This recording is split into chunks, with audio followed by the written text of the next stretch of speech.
Il segreto del successo di Aranzulla.it è molto semplice. Aranzulla.it cerca di risolvere i problemi che gli italiani hanno con la tecnologia e lo fa con un linguaggio semplice.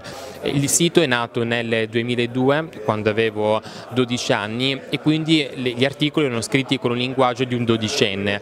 Questo stile editoriale è ancora oggi mantenuto ed è secondo me la chiave di successo di Aranzulla.it. Hai un problema, su Aranzulla.it trovi la soluzione e la trovi in un modo semplice, facile da applicare da chiunque.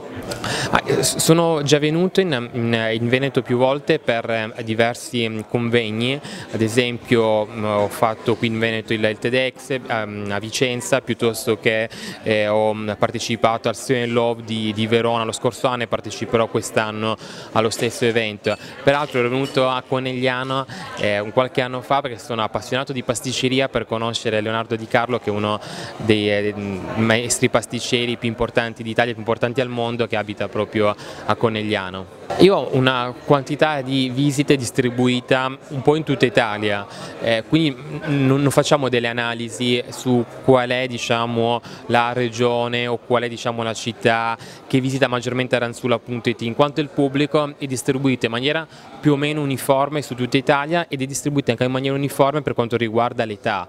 Aranzulla.it è seguito sia dagli adolescenti ma anche da persone anziane. Spesso ricevo anche messaggi di 85 anni che mi ringraziano per aver risolto i loro problemi con la tecnologia grazie al mio sito.